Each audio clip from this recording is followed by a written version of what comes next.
SB19 tinawag na pinakamagaling na boy group sa buong mundo ng dalawang vocal coach. Yan po yung ating bibigyan ng komento, reaction, opinion sa araw na ito. At ang video na yan ay galing po sa channel ni Showbiznap. Ilalagay ko po yung link ng channel niya sa description para mabisita nyo at masuportahan din. At syempre huwag nyo kalimutan na mag-subscribe dito sa ating channel at i-hit ang notification bell para laging updated ka sa mga bagong video na ating ilalabas. Muli po ako ang inyong lingkod, Tagapanood TV, at isang mapayapat masaganang araw po sa ating lahat. Kaya naman huwag na natin patagalin to. Simulan na po natin ang ating reaction video sa araw na to, mga tagapanood. Let's do this!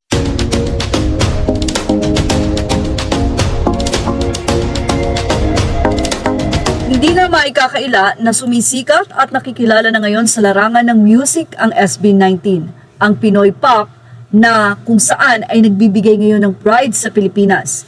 Actually, tinawag na nga silang King of Pop dito sa Philippines. Anyway, viral at pinag-uusapan nga ngayon sa social media ang naging reaksyon ng kambal na ito. Kung saan sinabi ng girl na usually daw kasi sa isang grupo, parang okay lang na magaling silang sumayaw, pero pagdating sa vocals ay parang sige na lang, okay na lang yan, kasi parang hindi naman yan mapapansin. Unlike daw ang SB19, is what you see is what you get.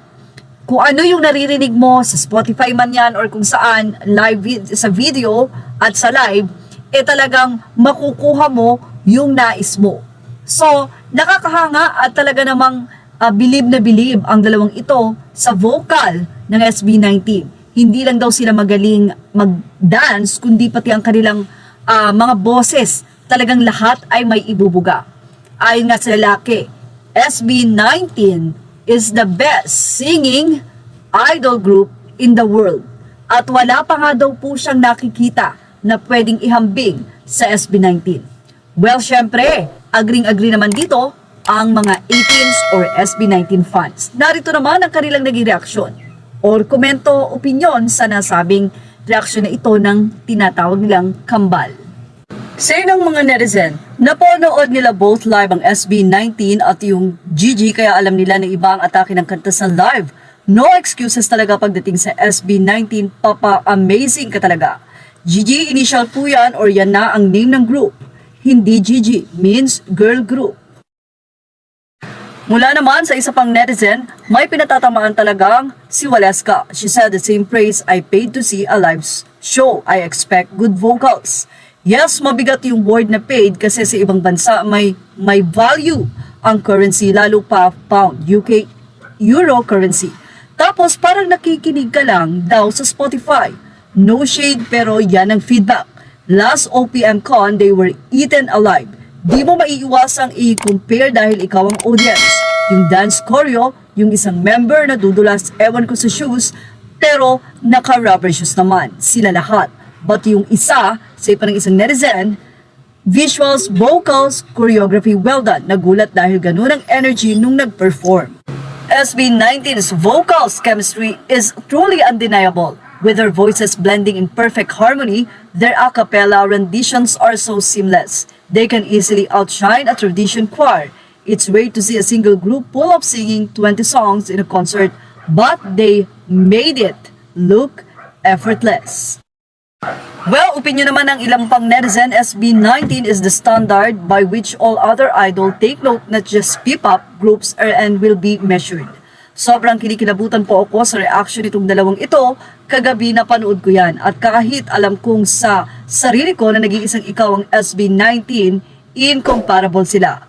Iba pa rin po pag mga music reactors na vocal coach pa ang nagsasalita. Kaya po yung time na yan, malupet at pangmalakasang world domination talaga ang biyahe niyan.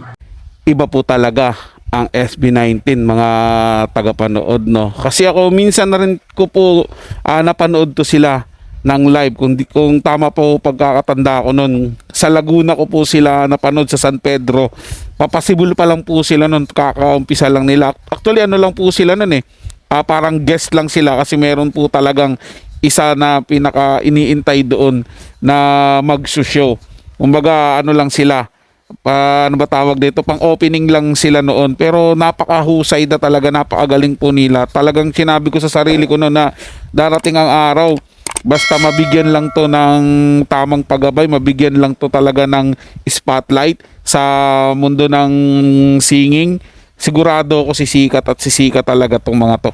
At di po ako nagulat nung unti-unti nang sumikat yung kanilang mga kanta, unti-unti na talaga silang nakilala. Kasi doon pa lang sa unang performance na nakita ko sila sa Laguna, talaga nasabi ko na sa sarili ko na may future talaga yung grupo na ito. At ito na, vocal coach na mismo ng European mga tagapanood nagsabi, 'di ba, na SB19 ang pinakamagaling na boy group sa buong mundo. Yun po yung paniniwala nila kasi nasaksihan nila mismo sa concert mga tagapanood kung gaano kagaling yung SB19 dahil iba yung tunog nila sa Spotify na naririnig at iba din yung sa live. Sa live kasi maraming mga technical error na maririnig mo sa boses nila. Pero sabi nga ng kambal wala daw po talagang error silang nakita maging doon sa pagsayaw ng SB19 sobrang pulido daw po mga tagapanood. Kaya naman saludo po talaga bilang Pilipino na sobrang proud po ako